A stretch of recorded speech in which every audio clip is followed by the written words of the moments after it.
Here we have the ways where you can have white privilege, Stu, because you are white. Yes. Okay. So I need you to check the places here, or just say yes to the places where that privilege applies to you, or where you have encountered this kind of white privilege. Okay? Okay. And at the end, I'm going to ask you to try to list at least 2 more ways that you have privilege based on your race. Wait, so you're saying that I'm going to say yes to a lot of these because you're already indicating there are 2 more There's 20 ways. of them. They're all yeses. This is a really bad quiz, but okay. Well, okay, all right, you ready? I can arrange to be in the company of people of my race most of the time. Yes or no? Answer. Well, answer. I would say yes, but that's also applicable to anyone who's in a community that happens to have people around. For example, if you were to live in Little Havana, you could probably find a lot of Cubans. If you happen to be in Little Italy, probably find a lot of Italians. If you happen to be in, let's say Philadelphia, where the percentage of African Americans is high, you could probably answer yes to that as well. I don't think that makes you privileged. So I'm going to mark this as a yes, but. Well, no, I didn't. I just want to make sure I understand, because I'm told that diversity is a positive. So why would it be a privilege to be surrounded only by your own race? Because you don't have to put up with the oppression of being different. That's why, Stu. I look at being with different groups of people as a positive. Being around someone who's like me, it really doesn't matter, because you're basing them on maybe the content of their character, maybe instead of the color of their skin. I'm just coming up with that one off the fly, so I don't know if it makes sense in a wider perspective. I'm just leave it at yes, but. Okay. Stu, there's 20 of these. Okay. I can't take many more of your excuses. I can go shopping alone most of the time, pretty well assured that I'm not going to be followed or harassed. Answer the question, Stu. Answer. I can do that, yes, proudly. Okay. I also believe most other people can, regardless of their race. In fact, I've been around many people. This is going to surprise a lot of people. I've been around African Americans while they're shopping. A lot of times it seems to be fine. I guess I'm missing out on the evil eye in the sky. I will tell you that I do talk to African Americans, when I visit jails. Or things like that. This is how you're supposed to believe as a conservative. Right, as a conservative, that's how you're supposed to. I visit them when they're in jail. Right, okay. But I have African American friends who say that they actually are followed in stores. That they are, and depending on the store, they are followed. But I will tell you this, depending on the store, I'm followed. Well, you're followed for other reasons. Yeah. Like, I can't wait till he gets outside and I can run him over with the car type of reasons. I can turn on the television or open to the front page of the paper and see people of my race widely represented.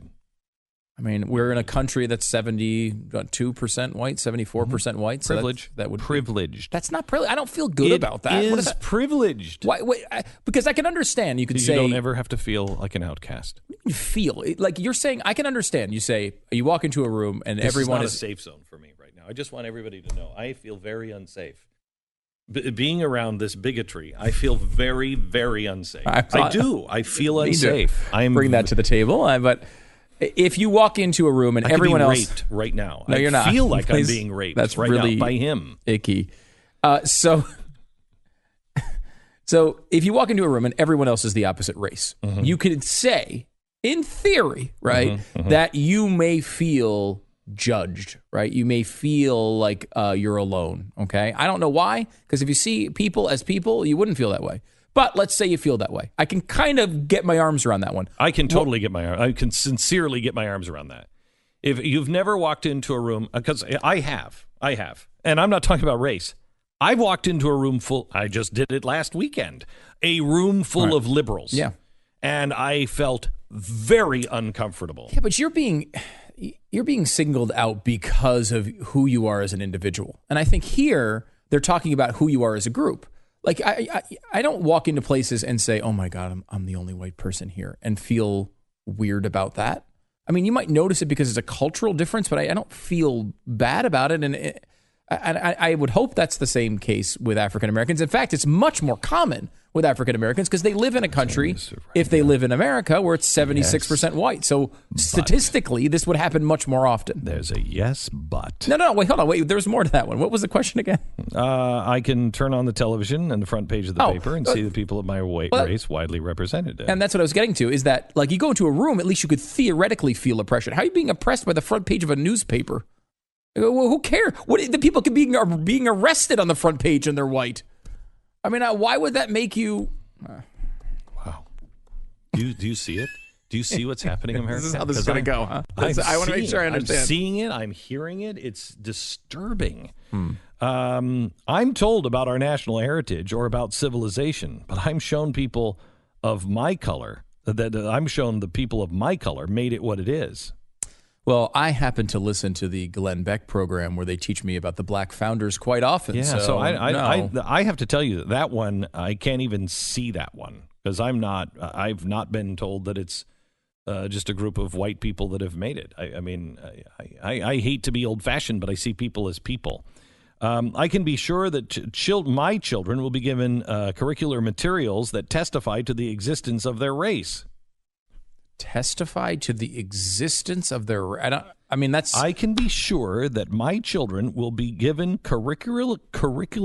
I can't even say it. The materials that testify to the existence of their race.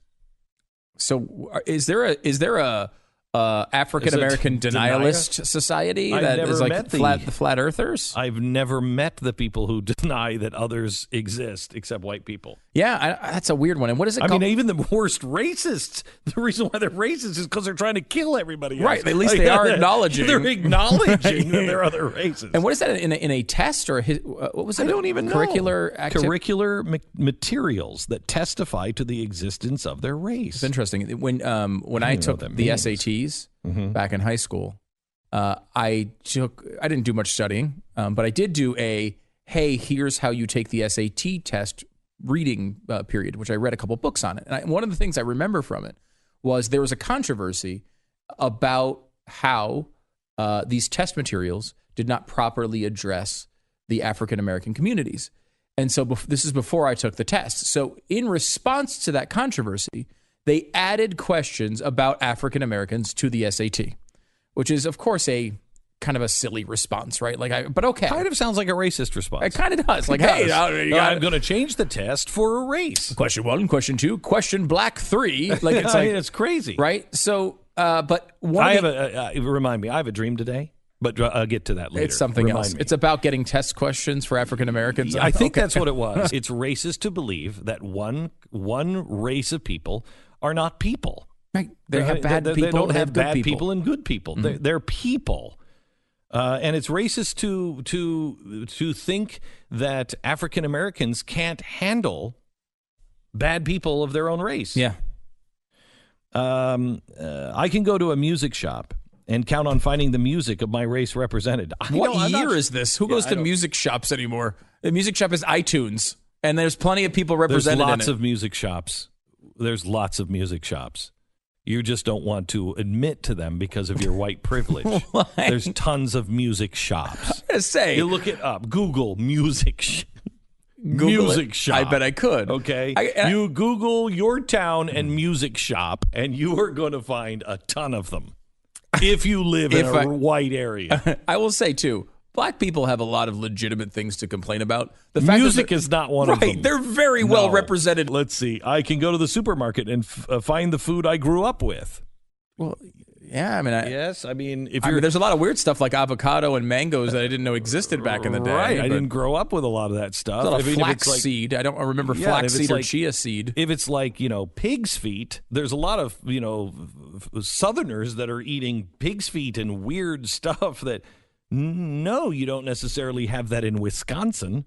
Right, there's regional things that happen. But the same thing you could say, again, you go to Chinatown in New York City, you're seeing all sorts of weird things you didn't know you could eat. Can you get a deep dish pizza in Seattle like you can in Chicago? No, you're going to have to search for it. Yeah, it's not the authentic, right? I mean, that's normal. That's normal. Regional stuff. Yeah. That's regional stuff. And it's white privilege stuff, as we're learning. Well, of course. I can go into a hairdresser's shop and somebody who can deal with my hair. Oh, I wish. Oh, I wish I could walk into any shop, even a music shop, and have somebody say, I can deal with that hair. Nobody can deal with it. No. That's sad. Whether I use checks, credit cards, or cash, I can count on my skin color not to work against the appearance of financial responsibility. I think that one's appearance of financial responsibility. I think there is something to be said for that. I think that there probably are people that look at black people or, Hispanic or non-whites, but I think there are the same that will look at some white guy who's coming in with jeans and a Confederate flag T-shirt, of course, and a girlfriend that is really classy, and have the same thing. I am not made acutely aware that my shape, bearing, or body odor will be taken as a reflection on my race. Wait, it's racist to smell body odor now? Really? Do races smell differently? I've never noticed that. I am not either. Some of the food smells differently. There's a large Indian population who lives here locally, and one of my relatives lives in an apartment building. And every Saturday or Sunday, they make curry from scratch. And it is a situation in which they notice that in their apartment, which just happens to be near the curry apartment. There are things right. about different cultures that can. I will say this, pungent. Body odor will be taken as a reflection on my race. No, I would identify you as my 13-year-old son. He is the Jon Stewart of Egypt. He was a heart surgeon and decided to, he went and he was working in Tahrir Square, just bandaging people up, and he realized, I've got to say something. Started a little show on YouTube. They expected maybe 3,000 to 5,000 views in the first week. It ended up getting, in the first day, I think 50,000 views, and it was in the millions by the end of the month. And so he started doing a TV show online. Now he is the biggest deal in Egypt. But he has been arrested, tried by 3 different presidents now over in Egypt. This guy is different than Jon Stewart. He's not popular with any side. No, you haven't been liked by 3 straight presidents either. I know. Congratulations. I've been hated by 3 presidents too, so we have something in common. You're actually more like 5 in a row. Yeah, but thank you. We don't need to rub it in. Okay. But it's fascinating to hear him. There's a new documentary out about him that you should see, and it's going to be. This guy is one of the bravest people in the world. And you want to talk about doing something that has no manual, it's what he's doing. Real courage out of Egypt, and we're going to talk to him coming up in a few minutes. Also, David French is going to be joining us, and we have to spend some time on what is happening with the Kurds. If you have been helping with the Nazarene Fund, this is really important. We were going to announce something, I think it was last week, and we said we needed to wait for the Kurdish referendum to see how that was going to shake out. I'm not going to get into the full announcement and what we were planning on doing and what we are still planning on doing. But our sources told us we had about an 18-month window starting around Christmas time to be able to save slaves and what is happening with ISIS in the Middle East before the Middle East is completely, Iraq in particular, is just in complete chaos, a failed state. So we were working on some pretty aggressive things for an 18-month time period. The way this is shaking out with the Kurds, the window may be closed. And that's why we've delayed announcing anything, because we may have to change everything we were thinking about doing. The windows may be closing, and the Christians are going to be caught right in the middle. And the Kurds are going to have the Iranians and the ISIS, Turkey, the communists over in the Syrian Kurds. You name it, the Kurds are going to come under attack. And these are really good people.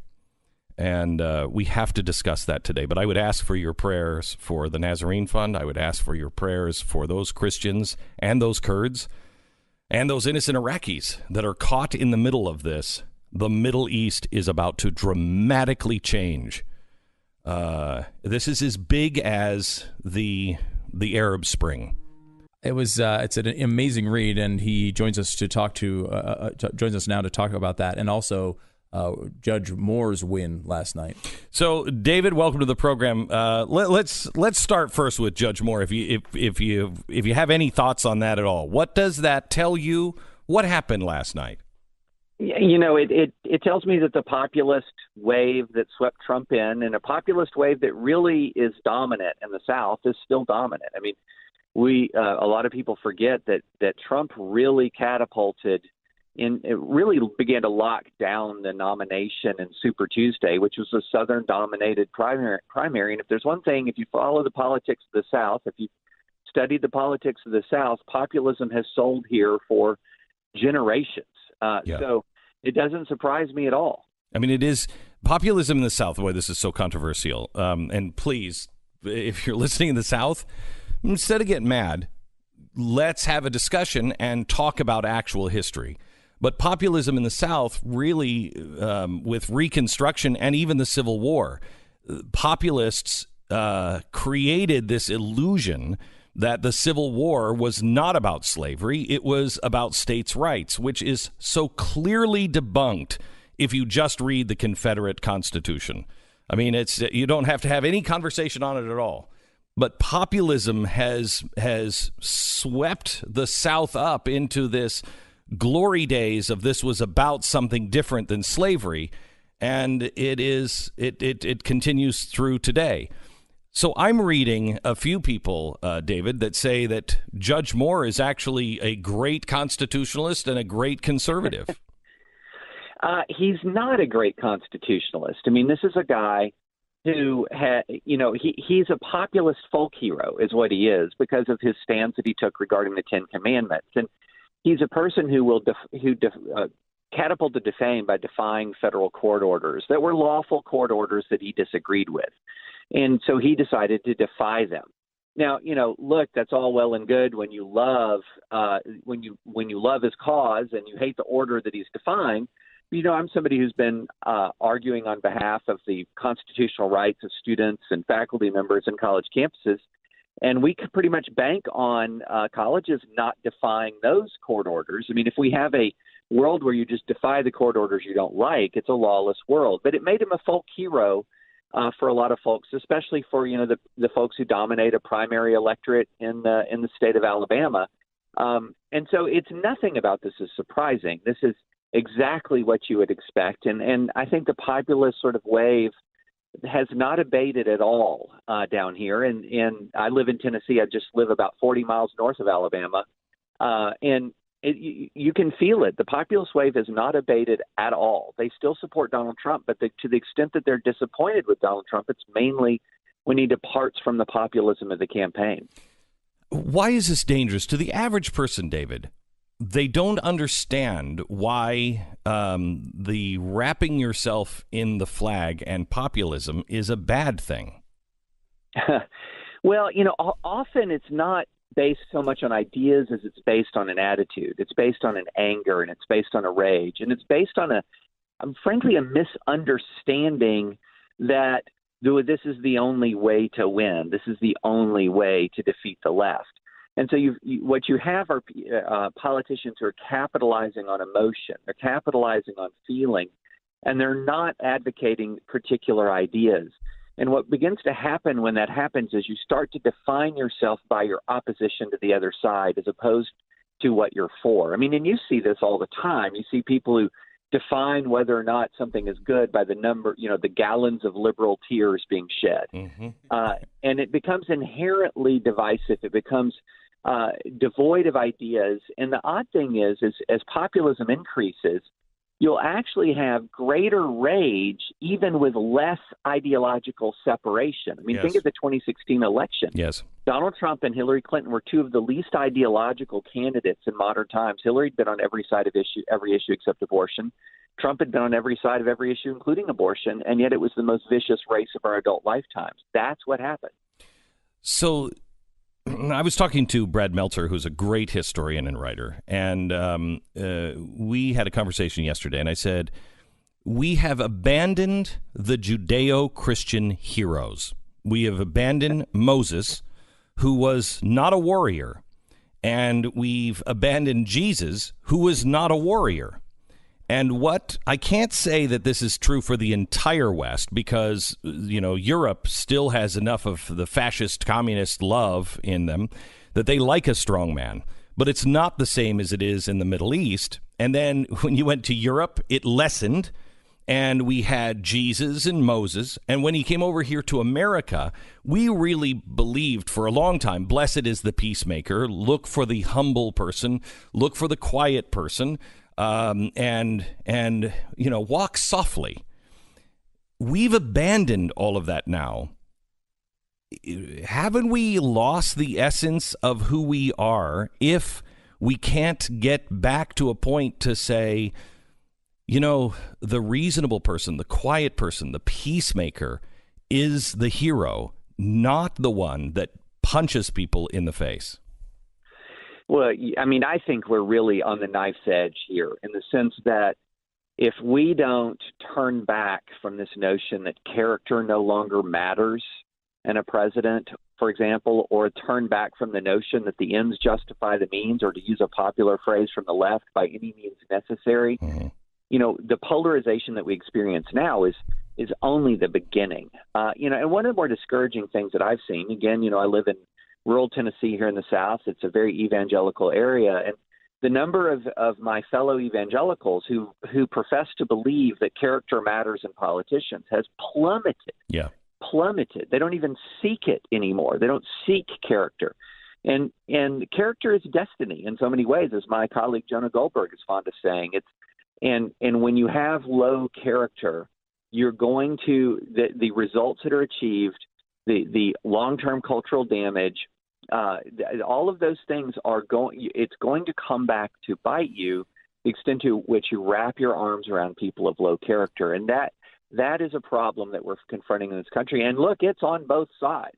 As the 2016 election demonstrates. So, I think you're right. We need to embrace people of high character. So you wrote an article for National Review. I understand why they knelt, and I can't believe your day was pleasant after posting this. But you brought out something really, really good. You said, look, everybody on the NFL that is cheering for free speech, they're all too happy to sick the government on a tiny few bakers or florists who don't want to use their artistic talents to celebrate events they find offensive. How many progressives who celebrated First Amendment on Sunday sympathize with the college students who chant speech is violence and try to seek to block conservatives from college campuses? But then you went on to say, but as a conservative, I see many conservatives decry Google's termination of a young dissenting software engineer working overtime yesterday to argue that Trump is somehow in the right. Yet Google is a private corporation and Trump is the most powerful government official in the land. The First Amendment applies to Trump. The First Amendment applies to Trump, not Google, and his demands for reprisals are ultimately far more ominous. Would you care to explain yourself, Mr. Fresh?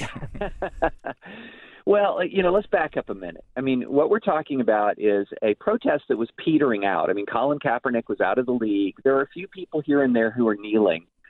And then Donald Trump went, and he didn't say, I disagree with them. He said they should be fired. He called them names. He said they should be fired. Then in tweets, he didn't just go after, for example, these football players. He went after Steph Curry because of Steph Curry's reluctance to go to the White House. And then he even said, if people don't do what I say, which is stand, there should be economic boycotts and reprisals against the NFL. Now, this is the most powerful man in the world, and I want you to put on your thinking cap for the audience and say, what happened if Barack Obama said, if Tim Tebow injects religion into the football field anymore and he kneels after a touchdown anymore, he should be fired, that expletive. He should be fired, and then if he's not fired, we should boycott the NFL. You can't tell me that the entire conservative world wouldn't absolutely melt down at that. And so what happened was you had the most powerful person in the world trying to dictate to these individuals how they should express themselves.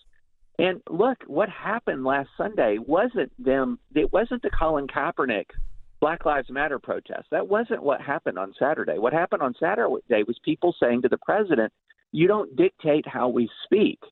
So I absolutely understand that impulse, just as I would understand it if a whole bunch of players knelt with Tim Tebow to protest if Barack Obama did something like this. And it's always very helpful to put on our thinking caps and say, what if the other side had done something similar towards somebody we perhaps liked? Then it begins to clarify these issues. My position, though, is we need to stop being so outraged about speech we disagree with. Our position should be to rebut bad speech with better speech. I didn't like Colin Kaepernick's protest, and I wrote that, and I tried to persuade people that his protest was not right. They will say, though, that you can't persuade these people, and somebody's got to strike back. That's what I hear all the time. Well, I know. I hear that all the time, too, Glenn. This fight fire with fire. Got to punch it back. Now, let's see how well that works, okay? So we had 10, 12 NFL players the Sunday before kneeling. So he punched back really hard. And what did we have? 200 plus kneeling. This fight fire with fire, often what it ends up doing is it makes you feel good because you're really, really mad, but it doesn't accomplish what you want. What it actually accomplishes is more division. What it actually accomplishes is more rage. And what it actually accomplished was mainstreaming kneeling for the national anthem and for the flag. That's what he actually accomplished. And I'm saying, let's turn down the temperature and let's respect free speech, and let's not freak out when somebody disagrees with us. Let's have a consistent view that says the United States of America is a place where people have the right to be wrong, and I'm going to try to persuade them when they're wrong. But even if they stay wrong, I'm going to tolerate that, and I'm going to be okay with the fact that there are going to be people who are wrong in this society. We'll never create a utopia, so we got to learn how to live together when we don't agree with each other, and it's not by saying, I want to fire people who disagree with me and I want to fire people who offend me. That's the wrong way to do it. David, thank you for making members of the audience uncomfortable today with your speech. Thank you very much. Hello, Brett. You're on the Glenn Beck program. Hey, Glenn. How are you? It's a pleasure to speak with you. Thank you very much. What happened yesterday in Alabama from your point on the ground? Well, the way from my point of view, Luther Strange, he didn't lose. It had nothing to do with Donald Trump. He lost because of the sleazy way he got into office in the first place. He was at the time investigating what we refer to as our Love Gov, Governor Bentley. And all of a sudden, the investigation dropped for a short time, just long enough for Luther Strange to be appointed to the Senate seat. And that wow. Just did not sit right with me and doesn't sit right with a whole lot of people I know. So I have to tell you, my personal opinion, I think that's why. I will tell you that all politics are local. And this is the kind of stuff that I think the national media always misses, and especially when they have an agenda. When you want to be for or against Trump, you miss things like that. And if that indeed, I don't know because I don't live there, but if that indeed was what was going on, and the way people felt, that just puts him into the category of a Hillary Clinton in a way, and people are done with those special favors, backroom deals, that kind of a politician. It's why Hillary Clinton lost. You believe that it's why Strange lost as well. I do, and I also believe that's one of the reasons our new governor, Kay Ivey, pushed for the special election. The original plan when Governor Bentley was still in was Luther Strange was just going to ride out the remainder of the term. But once we got rid of Governor Bentley and the new governor came in, she ordered the special election, and I believe that was the right thing to do. Good. That I put into the category of a real hero, a global hero, somebody who is actually facing down giants and not popular with anyone except the people, and has stared down true dictators and rewriting history and the book of how things are done. Living in Egypt, they don't do satire. They don't have the Daily Show. They don't have shows where you take on the president. You find yourself in a prison. The world is radically different in the Middle East. There's a guy who was a doctor, and during the Arab Spring, he went out to Tahrir Square and he just started aiding people, helping people. And what he saw was different than what he was seeing on television.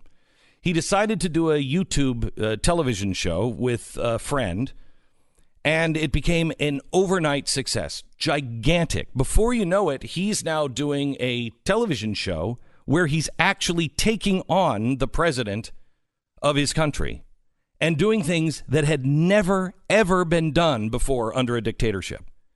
He has been hated by Mubarak. He was arrested by Morsi, and Al-Sisi doesn't like him all that much either.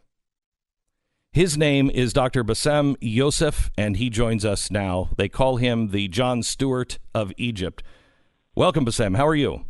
Hello, Glenn. How are you? Such a pleasure to talk to you, man. I mean, yeah, I've known you forever. It's such a pleasure. How are you? Thank you. I would imagine that you have strong opinions about me, and we can get to those if you care to later, but I would rather talk about you. No. I enjoy all your views, and I have to say that, like, I have watched you, I don't know, like, I find your ways and like, I don't know. I respect all kind of freedom of speech, and I have no strong opinions about you at all now. Well, that's fine. So, Bassem, the one thing that we should come together on is I was really concerned about the Arab Spring because of the Muslim Brotherhood. And I really felt that as I said back at the time, Mubarak is a monster, and we've, as Americans, we helped create him. We have no business to tell anybody about freedom. We were in bed with Mubarak for a long time. Horrible person, and here we are with our ghost planes sending people in saying we're not going to torture anybody. We'll just bring you to Mubarak. And I was concerned because I do know the history of the Middle East, not like you do. And I do know I take people who are Islamic extremists at their word. And I saw the Arab Spring as an opportunity for those who wanted to create caliphates. As it turns out, you guys dodged a bullet, and it was ISIS and, forming the caliphate, and you guys got away from the Muslim Brotherhood. In watching your documentary, I can't imagine living it. Can you tell the American people what it is like to go through a revolution? Yeah, it's very chaotic. I chose comedy and satire to go through it, which was very difficult because we had to write comedy where things were basically falling apart outside, especially threats. I mean, like, there were people, I was put under siege in my theater writing my show, and I was put under siege by people who were supporters by the military, not the Islamists. So the thing is, you are completely right about being scared of the Islamists, and it's totally justified. But what people miss is that the Islamism, radical Islamism, has been also a tool by military as much as it was a tool by Islamists. I agree. It was Sadat in 1980 who was actually gave a greater power to Sharia in the Constitution in order to have unlimited times of re-election. It was the Al-Haq in Pakistan who also pushed into the Sharia laws so he will appease the Islamists. It was Jafar Numeri in Sudan who changed the country into an Islamic state because military dictatorship was not working. And even now, right now, the military under Sisi is using all of the conservative values of Islamism. It's kind of like our Islamism is better than their Islamism, and they has put people in jail because they tried to reform some interpretation of the religion. So the thing is, I don't think that the Muslim Brotherhood were on the way to the caliphate. As a matter of fact, they were in bed with the military. The military actually pushed them to the front because the Muslim Brotherhood would give them guarantees so they will keep their own benefits.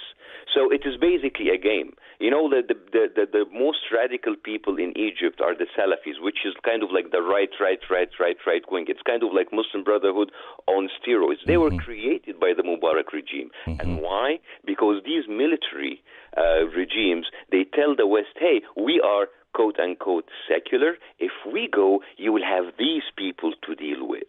So it's kind of like either me or chaos, either me or ISIS. What do you choose? So, of course, all of the Western administrations say, all right, you know what? He's a son of SOB, but he's our SOB. It's better. And it is in their benefit to keep that duality. So they do not support education, they don't support awareness, they don't support openness.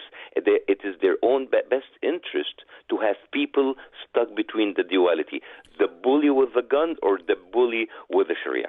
So we see, Bassem, we see people over here. I mean, we're marching in the streets, and both sides are marching in the streets now, and they're you know, I am so oppressed, and blah blah blah blah. And then you see people like you.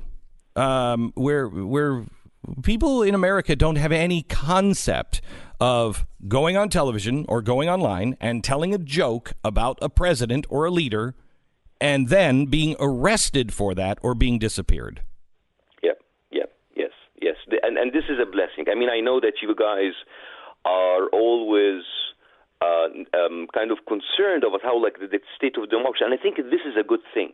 I mean, when I always get asked, it's like, Bassem, do you think we are like a bunch of kids because we are complaining while you guys like went through a lot? I said, no, I think you should be complaining because it's like you guys are like someone who is used to a certain kind of service. He goes into a restaurant, he doesn't like his soup, it's cold, he turns it away. Nobody on the other table is like, oh, you should be grateful because other people in the world don't have food to eat. No, you have actually worked like for the past 400 years, civil war, revolution, at the beginning, civil rights, to get this kind of service. So when people think that this is not the kind of service they paid for through their history, they should be upset. And it's fine. So it doesn't have like you shouldn't be waiting until it actually goes down the drain like the Middle East. So I agree with you, but here's where I'm probably a little more like you in some ways. I'm hated by every president of our country. I don't think I've been liked by a president since Ronald Reagan, and I mean that literally. Good for you. But the last two presidents have made it personal. The last two presidents have, and it's getting worse, are making this very, very personal, and we're starting to creep to a place to where, the president just this last weekend said, you should be fired from your job. They should, they run you out of business, whatever, for freedom of speech. And Americans are losing the understanding on both sides of the aisle that the only speech that needs protecting is the speech that the majority or those in power don't like. And so we have to. How can you teach Americans that you got to tolerate the stuff you really despise? Well, actually, I don't think that you need to teach Americans. You have a president to teach, not the Americans. Because the thing is, this is, as an outsider, as a complete outsider, that is my biggest problem with the current president. It's not because he's biased against people like me, who has a skin like me, has an accent like me, or come from a place like me, because that's kind of like a genetic. My biggest issue with him, that he doesn't understand the concept of becoming a public servant. He is still acting as a celebrity, rich guy who doesn't accept criticism. And you know what really bugged me? Not all, like, there's a lot of stuff that bugged me about him. But like this year, when he said, you know what, I'm not going to the correspondent dinner. I'm not going to that tradition where every president in the United States, since like the only one who bailed out was Reagan because he was shot, So he said, like, I'm not going so that you can make fun of me. And this is a tradition that you don't understand outside the world, outside America, how the world look at the correspondent dinner. And it's like, wow, they have a president. He is there, and he is being roasted for a whole night. This is amazing. And he said, no, I'm not going because I'm above this. And this is his problem. He doesn't understand that it is okay because people voted for him. People are paying his salary because of the tax paying money. You say this kind of not about Trump. You say this in your own in the documentary about your experience. You talk a little bit about how these guys. We have to be able to make fun of our leader, but that's totally foreign to you. Absolutely. And the thing is, in the Middle East, it's totally different. It's not like a rich guy who doesn't understand the concept of being a public servant. It is people who have been living with, it's like a whole region that have lived for so long into a patriarchic system. It's like he's a father, he's the leader, he's the inspirational guru. It is something that you cannot touch. And it starts from a very young age. You can't talk back against your parents. You can't talk back against your teacher, against your boss, against all the way up to the president. And this has been ingrained in us. So when I went out and I made fun of it, I said, oh, that's not appropriate. It's like, all right, so that's not appropriate, but like torturing people, jailing people is appropriate. But first of all, let me just say this, Bassem, we have a Muslim Egyptian on our own staff who is a huge fan. His family lives in Egypt, and they are huge fans. And I'm gonna get spanked by everybody in the family if I don't say thank you for them for what you've done in Egypt. Oh my God, that's amazing! Thank you so much. So let me let me ask you two quick questions. We have very little time left. You've seen now this whole revolution. You've watched it. Are you optimistic for Egypt and the Middle East? On the long run, yes, because it had to be done. It had to be done because in the age of social media and Snapchat and Instagram and instant likes and shares, I think we got used to things have to happen instantly. So we were fooled by, oh my God, we had a revolution in 18 days. Yeah, we got Mubarak down, then, oh my God, it's going down the drain. But if you look at history doesn't work this way. Look at America. 100 years in, you had a civil war. And even your revolution just didn't snap 1976, and then you had a constitution, you had a Bill of Rights. There was like fights and malicious wars in the streets, and people like it, and it took them like another 100 years for civil rights. So it doesn't work this way. Look to Europe. They had. It's kind of like I hate to say this, but I think there's a blood tax that humanity have to pay to learn. And we've seen that in Europe, we've seen that in America, we've seen that in Latin America. I think so too. And I think we will have to pay it. We have to pay to learn. We didn't pay our tax yet, and here's the one optimistic thing that's going out of the revolution, because I know that you're looking in the Middle East now and it looks terrible, but there has been, if you look closely, questioning was not a popular thing. We have 45 seconds. Yeah, so people are very popular. People now are questioning everything, questioning things about religion, questioning about military. And this is what came out of the revolution, the questioning. And that's a prequel of a revolution. Bassem, I'd love to talk to you again, and I wish you all the best of luck. I truly believe you are one of the bravest people on television anywhere in the world, as you have real active threats from the power structure, no matter who's in power. And it's an honor to speak to you. Thank you so much, sir. It's an honor to speak to you, sir. Thank you. You bet. Name of the video that you must see is Tickling Giants. And the book Revolution for Dummies, Laughing Through the Arab Spring. I mean, have you seen the documentary? I've only seen parts of it. It is this guy. I mean, when they're writing comedy, and he's like, the good doctor from Egypt, and I will disagree on, but I really can't urge you enough to even share this documentary with your older kids. I mean, it has some dicey language in it, as it's a group of comedy writers who have never written comedy before in their life. This is a remarkable story. You don't realize what it's like in the rest of the world. And here's a guy who is a heart surgeon, and a good one. And he decides he's in Tahrir Square, and he sees that he's seeing on TV a bunch of lies, and it's state-run TV. So he goes on the internet, and the internet opens up. The people say there's finally a guy on the internet who's saying what the people are saying, and saying it without any fear, and it takes off on the internet. He then gets a television show of his own within, I think, a year, because he sweeps the nation, and Mubarak is swept out, and he is excited, and he thinks, okay, Morsi's going to be the guy. And then as that goes on, he realizes, oh my gosh, Morsi is not, this is another dictatorship, and he's got to go. And he reflects the people, and Morsi actually come, and it's an intense scene where they are filming him at his house, and he's watching the news where they are saying, we're going to have to arrest him. And Morsi has just issued an arrest. He has blasphemed Islam. Now imagine this.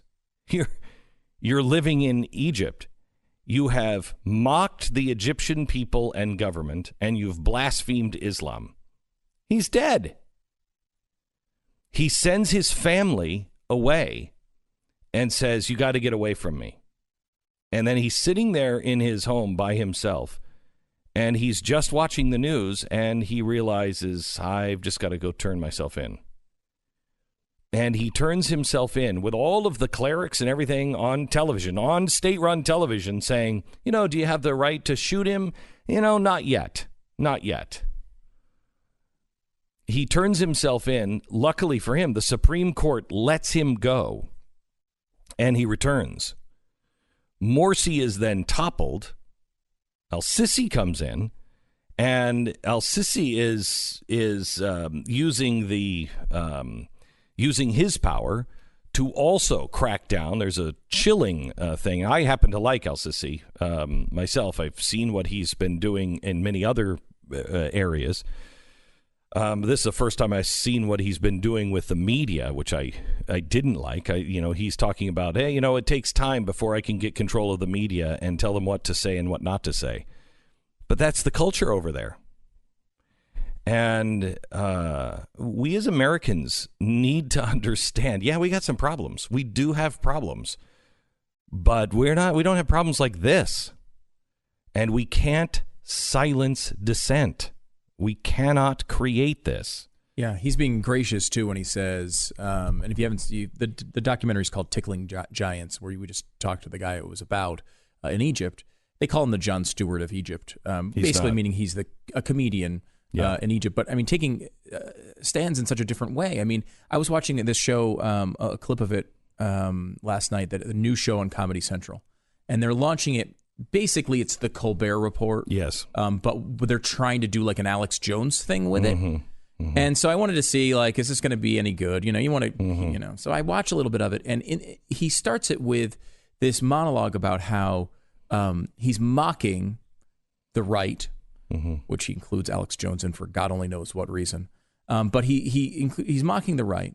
And he's saying things like, one thing we never want to do here is listen to anyone else's viewpoint. All we want is our views to be confirmed all the time. That's how you know something's true. And the crowd's going crazy.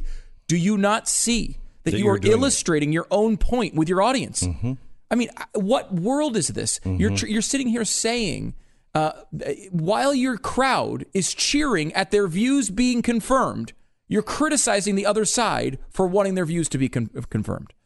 And we look at that as this weird, this tough battle, right, in the media, where someone like him, the guy might go to prison for making a freaking joke. He might have one of his writers get shot in the streets if they criticize the wrong person. There's a scene in there where somebody is shot, I think in their stairwell, and it's just bloody, and they goes to the comedy writing, and they're like, we don't know how to write. We have to write a show. We don't know. People are dying all around us, and people are being shot in the streets, and we don't know what to do. And he gives this pretty stirring speech to his staff and gets into an argument with his staff at one point. And he's like, look, actions. This isn't about words. We have to be about action. This is not going to be solved by another demonstration in the street. It's not going to be solved by another boycott. It's not going to be solved by any of that. We have to have principles and then live those in our actions. That's not heard. It's not heard. I mean, we have to be a place, all of us, we have to be a place to where we can question our own side, question the other side, and be comfortable with somebody who is disagreeing with us. As I said yesterday, there is a real problem in our country with safe spaces. In Egypt, your words make you unsafe. In Egypt, by saying something, the government can come arrest you and kill you. Your words make you unsafe. In America, your words don't make you unsafe. Don't talk to me about a safe zone. You're not unsafe. You're uncomfortable. And there is a very big difference between being uncomfortable and being unsafe. Life is not comfortable. It's not. No, nothing good has ever come from being comfortable your whole life. Why did Jesus say, well, rich man's never going to be able to make it into heaven? Why? Because he's too comfortable. He's not willing to let go of all of the comforts that he has surrounded himself with. You're supposed to be uncomfortable, especially in college. You're supposed to be uncomfortable. Yeah, Matt Walsh has written about this many times on theblaze.com in that religion should make you uncomfortable. It should make you feel like people are looking at you because you're the one standing out, because you're supposed to be standing out. Your actions are supposed to make you feel weird. Yes, and even in church should not be a comfortable place for you. It should not be that audience on Comedy Central confirming your viewpoints, confirming all the choices you've made in your life. You know what it is? Too many Christians. And this happens across the board, but let me just use Christians. Too many Christians look at our churches as a hospital, which I think it should be. A church is a hospital. That's what it is. I have been out on the battlefield for the last week. 6 days I've been taking shots, spiritual shots, and I am spent. I got nothing left. You go to the spiritual hospital and they bind your wounds, they get you back up, they give you some medicine and say, get back out there. Okay? That's what it is. Unfortunately, too many churches and too many Christians look at that hospital as, well, the Sunday meeting is when all the doctors meet. Man, when we all get together for that hour or so, that's all the doctors coming in and saying how we're going to help everybody else, how we're going to cure them. No. I'm sorry, then if that's the way it is, then I'm in the wrong church. I'm not a doctor. I'm not a doctor. I'm a patient. I'm struggling. I need help. I need healing. I need answers. I need medicine. I need forgiveness, and I need to know how to forgive others, and I need to know how to forgive myself. I'm a patient, not a doctor. We just want to be in our own little group and cheer and point at the other group. It's why I don't do Bill Maher. I have respect for Bill Maher. I've defended Bill Maher for years. I also disagree with him entirely. only about 93.7% of the time. But probably literally 95% of the time, I completely disagree with him. However, sometimes he's right. And I defend his right to be right, and I defend his right to be wrong. He's asked me to come on the show several times. I won't go on his show because he has an audience that is screaming for red meat. They cheer. We are not in the Roman Colosseum. And it's what we've created with Facebook and Twitter and everything else. We've created a system to where I'm only saying it so I can hear your cheers through likes. A military guy from West Point tweeted some pictures of him about the communists will win, and he's a he's a member of the Democratic Socialists of America, and it's just it's frightening. It's really frightening. The military is aware of it, and we'll bring you up to speed. But it's something you should be aware of. Unfortunately, let's talk about the healthcare bill is now out as of Friday. It's over. And we're going to be paying a lot higher medical care premiums next week. Judge Moore won in Alabama last night. That they are saying that's another defeat for Donald Trump. I'm not sure if that's really what that says. But now he's going on to taxes. The Washington Post just got a 9-page outline of what the new tax plan is, and it's going to be a tough one. Well, there's a lot of good things in here. It is typically going to drop taxes for a lot of people. It would lower the tax rates for the upper range from 39.6, which it currently is, to 35. It's not a big cut, but it is a little bit less. One of the things you're going to see from Democrats is that it actually raises the rate on the lowest tax bracket from 10% to 12%. Why would you do that? Well, it's not true. I mean, the rate does change. However, the standard deduction gets bigger. So essentially what they're doing is they're expanding a 0% tax bracket to many more people. So you will pay no taxes on your first $24,000 at all if you're married, $12,000 if you're not.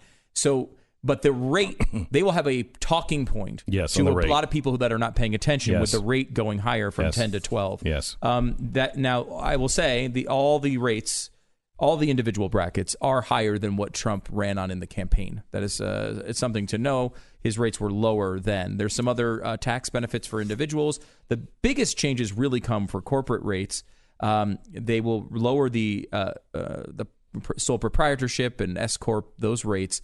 A lot of people file as individuals. If you do that and you have a small business, it's going to go from 39.6 to 25 if they get this through. There's a big drop. Also, a big drop in the corporate rate. Again, not as low as what Trump was talking about. He wanted to get it to 15 or even 10. They're going to go for 20%. However, that is lower than the average in the industrialized world. It would go from 35 to 20. Why wouldn't you be dramatic? I don't know. Why wouldn't you just go for something really dramatic and then end here? Why do we? Yeah, I don't know. Why do the Republicans start at some place that the Democrats could end at? Yeah, you know what I mean? It's just crazy. I will say that this era, there's a lot of bold talk going on in this era. There's not a lot of bold policy. Yeah. Who was it that said? Was it David French who said ideologically? Yeah. When it comes down to it, the Democrats and the Republicans are really close, and yet our rhetoric is dividing us like crazy. But we're arguing over what? You're going to take the top tax rate from 39 to 35? And his concern was a loss of who we are as Americans because no one was teaching the history of America, which we now know is absolutely true. And he also talked about the erosion of civic rituals, which is really the one part of this NFL thing that is bothering me, is it is a civic ritual that we are going to lose. That makes a huge difference in a society. Kyle Olson, he is the founder and CEO of eagnews.org. He follows everything education and is the co-author of the book Control when we took on Common Core. And welcome, Kyle. Thank you. Good to have you here. Thanks for having me. So you're in town, and we wanted you to stop by to talk specifically about what's happening. We're seeing all kinds of stories come out now that Americans, high school, college, and even beyond, don't understand the First Amendment. They don't understand any of the Bill of Rights, and they don't understand socialism, Marxism, communism, capitalism, none of it, and they don't seem to care. I think a lot of it has to do with the generation has not had to sacrifice. You've had the greatest generation. I mean, you've had teenagers who stormed the beaches of Normandy, and you had those very same people had to sacrifice during the Great Depression. And here we live in a time where students, they haven't had to sacrifice. There's instant gratification. There's texting with friends. There's all of those sorts of things. And then at the same time, we have schools that believe in multiculturalism. They believe that American history is evil. Our founders are evil. They're racist. They're slave owners. They're sexist. They're all of those things. And so when you put all of that together, that's how you get to where we are today. So how do we wake people up to this? There's in fact, let me show this to you. If in the control room, if you just go to the glennbeck.com page, pull up the story about the communist cadet. Have you seen this? No, I haven't. This is something we posted last night. He's a guy who tweeted. His handle is Commie Bebop, and he has the red rose of Nice. Democratic Socialists. And he is a West Point cadet. And here's the picture of him. And you will see two pictures of him. First one is him underneath his cadet uniform. Graduating from West Point is a Che shirt. Mm-hmm.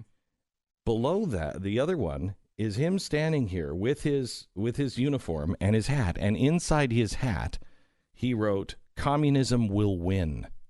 And what do you think will happen to him? He'll be celebrated, most likely. Mm-hmm. There's no accountability. And you see what's happening with the NFL, and you think, where's the respect? Where is our connection to our roots and what people did to sacrifice to get us to where we are today? I wrote something. Let me just highlight a couple of things I wrote about this last night, because I saw this last night, and a couple of senators wrote to me and said, "Is this right?" And I said, "Yeah, unfortunately, it is."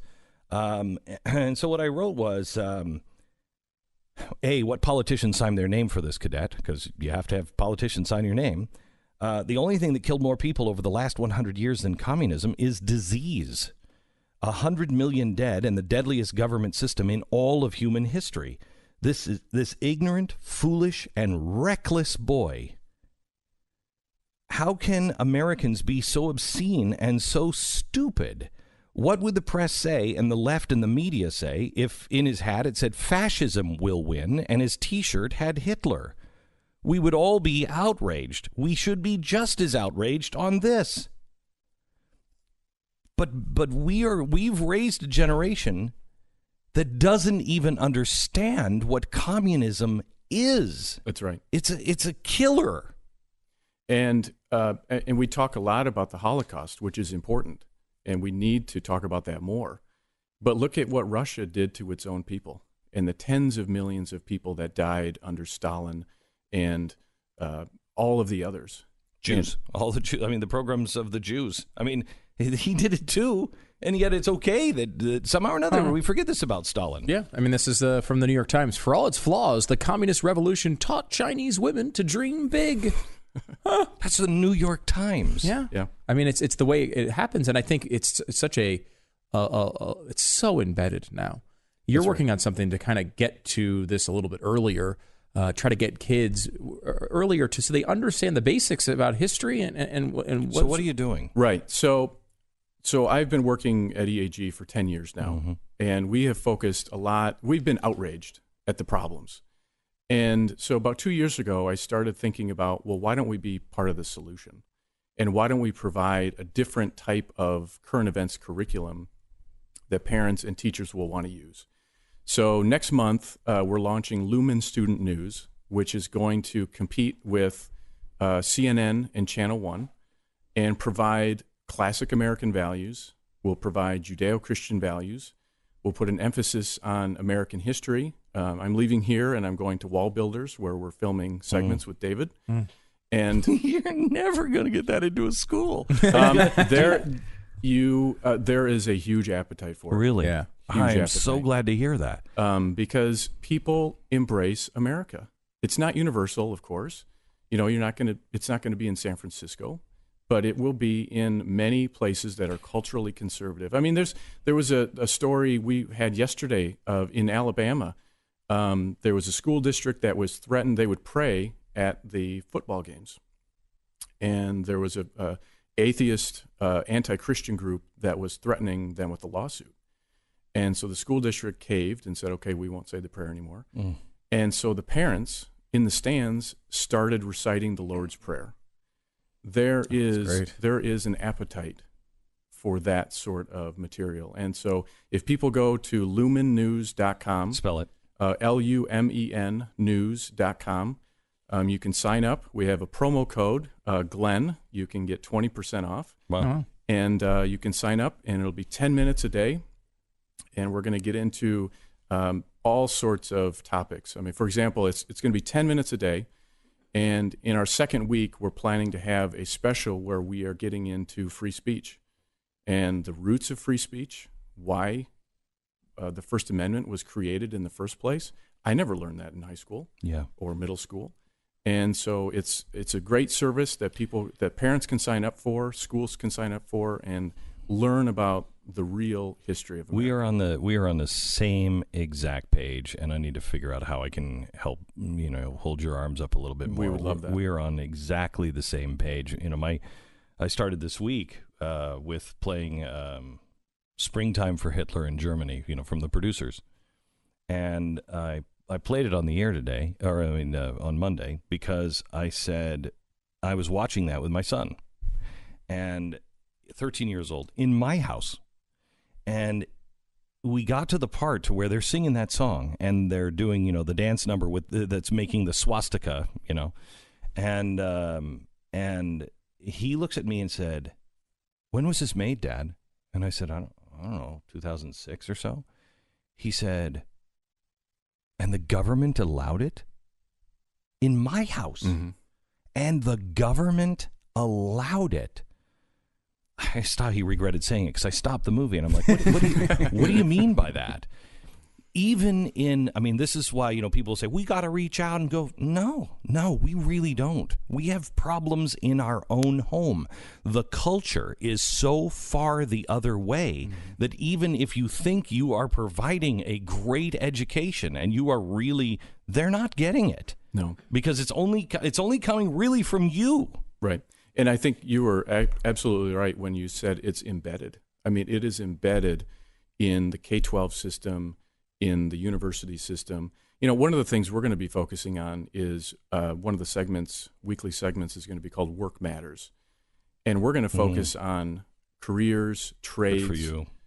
Skilled trades that don't require. Have you talked to Mike Rowe about that? We're trying to. Okay. I can set you up with that. Okay, that'd be great. Okay. Appreciate that. And so we want kids to think about careers that don't require a 4-year degree that puts them in huge debt and a degree that is not applicable.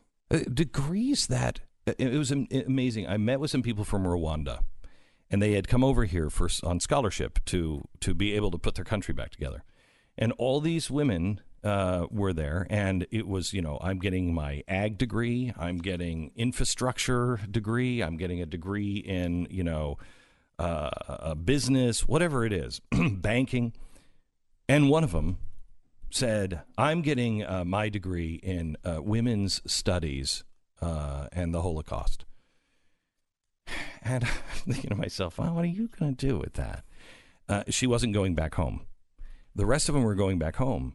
And it was fascinating to me that each of them were talking about getting a degree that no one in America. I was surprised that Harvard was even offering an agricultural degree. Mm-hmm. They just you don't even think about those things. But they went in because they needed the education to do something. Most kids are going to college and they're taking a degree, and I think it's 6 out of 10, 7 out of 10 will never use that degree. They have no use for it. And we've gone through a decade where when President Obama was president, it was just the mantra that you graduate from high school, you go to college. You have to have a 4-year degree. And it's obvious why the education system does that, because it perpetuates the whole system. It perpetuates the salaries and the administration and just the whole system. But we've got to break that down. And there's great programs like Praxis, for example, that acts like it's an apprenticeship. And there's tons of programs that are available to kids and parents now, and they just need to connect with them. Quickly, I know you're obviously an expert in this. You've been working in education for a long time. What percentage of a curriculum do you think should be based on Mel Brooks' remake starring Matthew Broderick? A Blaze subscriber said, Glenn, I'm 30 years old. I'm an avid listener to your radio program, subscriber to the Blaze. Till a couple of years ago, I considered myself an atheist. And now after listening to you for just the last 2 years, not only have I taken off the Republican team jersey and defined what my principles are, but I've also sought after consistency in my personal life, and I'm now a God guy. In February, my wife gave birth to our first child, Emma Margaret. I was blessed and broken enough to actually get baptized with my daughter. How great is this? He said, I want you to know, I tell you this because I know at times you wonder, who's listening? What am I doing? And I want to tell you that in my life, my family, your impact has been tremendous and life-changing. But I have a question for you. At the time, I didn't think much of it as my daughter wasn't yet born and I hadn't been reborn. But the message consistently has been ringing in my head since you said it.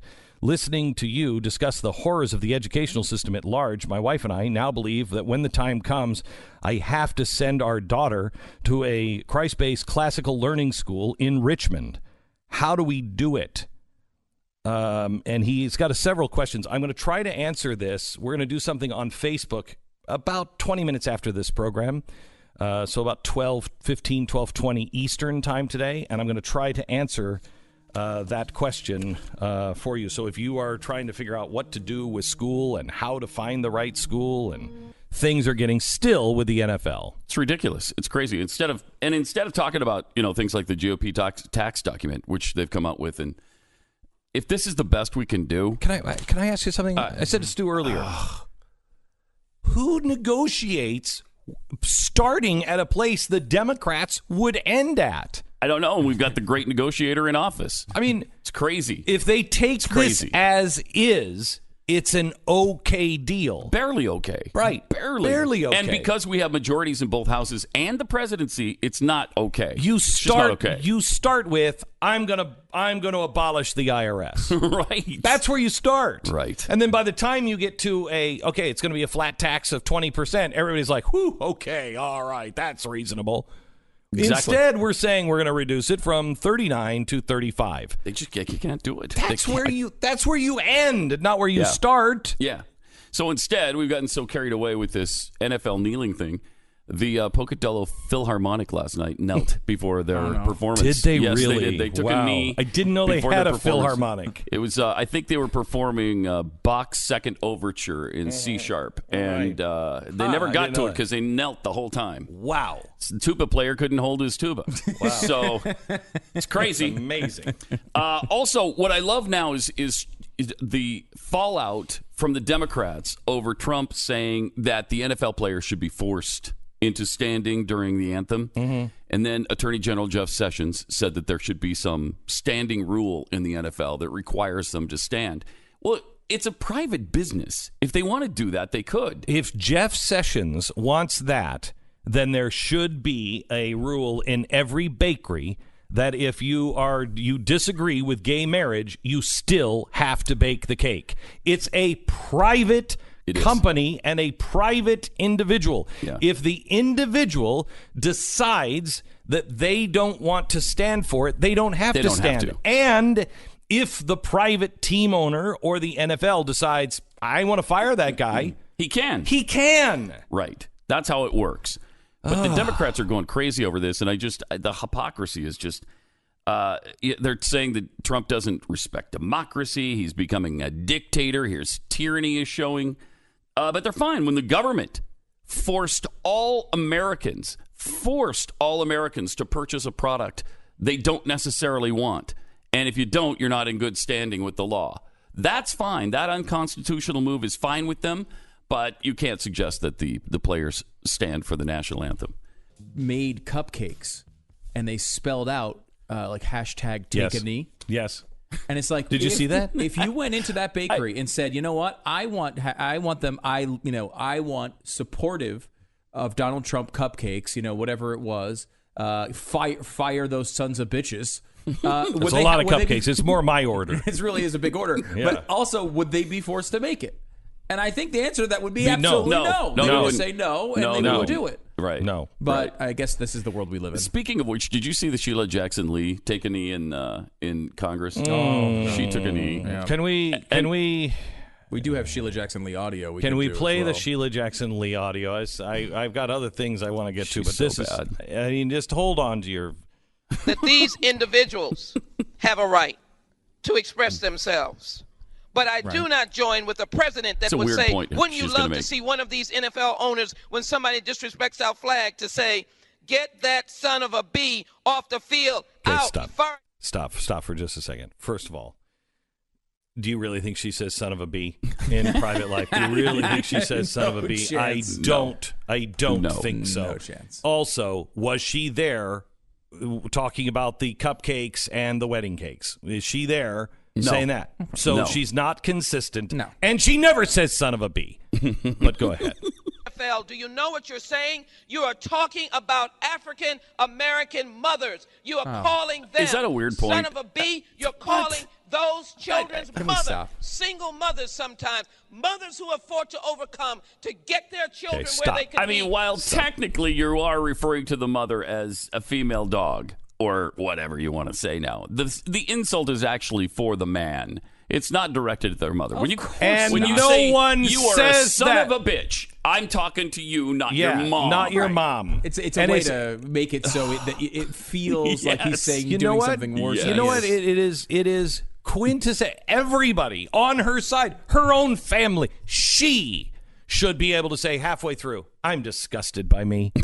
That was just such a straw man, ridiculous, just to get you angry. I'm grabbing at anything I can. I'm disgusted by myself. That's what should have happened in that speech. That is, it's just, it's sickening. Well, a lot of the players do that too. Like, my mother was a queen. All right. Oh, was she literally a queen? Which country was she the head of? I'm curious. What peoples did she oppress? Right. She's a queen, huh? Was she an imperialist? Like the Queen of England? Okay. So stupid. One other story, and I want you to go to glennbeck.com, and I want you to see this. This is truly, in fact, let me just read what I wrote. This is a picture of a cadet at West Point. There's two of them. He tweeted these photos with just the hashtag Veterans for Kaepernick. And he is in his graduating whites, and in one picture he is opening up his jacket, and it shows him with a Che shirt, and the other one giving the Black Power sign, and in his hat he has taped a sign that says communism will win. Now think of that. Think of that. So this is what I wrote. What politician signed his name for this cadet? Have to have a politician say you're okay to get in. What politician signed their name for this cadet? The only thing that killed more people over the last 100 years than communism is disease. 100 million dead, and the deadliest government system in all of human history. How can Americans be so obscene and so stupid? What would be said by the press and the left and the media if he, in his hat, had a sign that said fascism will win, and his T-shirt had Hitler's face on it?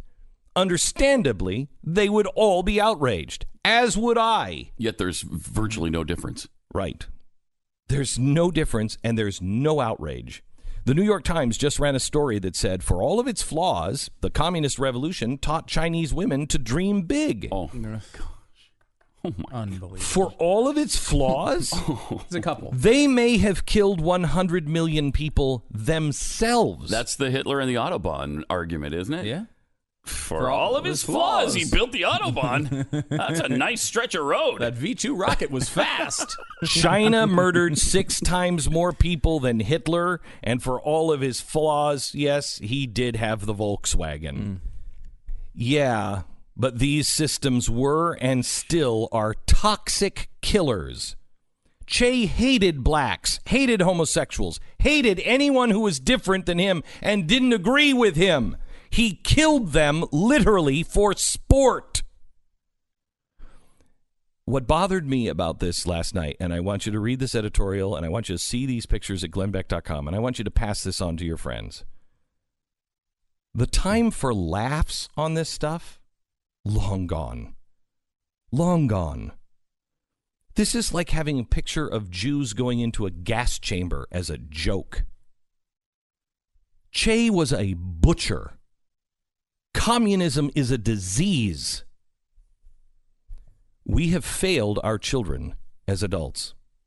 They don't know. We as adults, younger in our life, we tolerated the funny Che shirts. And now this generation embraces these killers. Communists, fascists, populists, nationalists, socialists, Antifa, Nazis, Black Panthers, the leadership of BLM, white and black supremacists, ISIS, Hamas, all of them, and all those who laugh them off despite the piles of dead bodies left in their wake will be held accountable in the courts of humankind. I pray for this cadet, but I also pray for the men and women who have to serve by his side. May it never be one of somebody that we love, that when the chips are down, he looks at them and says, I have your back. Because history shows us communists never have your back. And a few other things that I want to address. Also, I really want to talk to you a little bit more about Puerto Rico. And in fact, Mary's been holding for a while. Hello, Mary. You're on the Glenn Beck program. Hi, Mr. Beck. It's a pleasure to hear from you. Thank you. Thanks for calling. No problem. The reason I was calling in and I waited, it doesn't matter at this point. The situation that Puerto Rico is confronting right now, it feels that to me that is a bit underestimated. Situation being is that on the airport right now, San Juan International Airport, there are a lot of American citizens that are stranded there from mainland trying to get home. These people have been there without water, without food for over 4 days. There was a call to the governor of Puerto Rico, Ricardo Rosselló, and let him know that there is a very bad situation at the airport. There are people currently dying at the airport because they can't get out and because the situation is that bad. There is no communication on the island. And what you see and what I've been following up on reports and the media on Puerto Rico, all you can see is that the government is overwhelmed with the situation. Mayors of different towns are snapping on national TV because at this point they feel that their hands are tied. The situation is as bad as there are corpses from cemeteries that are floating out. So now you have even a graver situation because the ground is saturated. So you have a mixture of course and diesel and gasoline and sewer water just floating all over the streets. People have lost everything. And even the people that got prepared and they bought the water and they bought the supplies, all those supplies are scattered and spread all over the mountains of Puerto Rico. There are communities in Puerto Rico that they still waiting 7 days in. They still waiting to be rescued. The dam of Oaxaca River, that dam, it's broken, and they just evacuated 70,000 people out of that dam, trying to get them to safety. Stu, do you know? Do we have any aircraft carriers off the coast? Why have we not sent aircraft carriers? I know there are some that have been. They're working on sending. There's a particular medical vessel that they're sending there that's gigantic. But I mean, I don't. You need aircraft carrier. You need to be able to take thousands of people off of that island. I know they're using the aircraft carriers apparently as like an airport because the airport is so damaged. They're having trouble landing in a lot of places. So it's interesting because it is a real disaster there. The media is trying to make it about Donald Trump and his response. It's not. It's about the people there. It's about the people. It really is. Mary, thank you very much for your call. We'll try to do some more on this tomorrow because people really need to know what's going on. And the one thing that you can do is call your senator, call your representative, call the White House, and tell them the Jones Act must be repealed. That stops ships from coming in from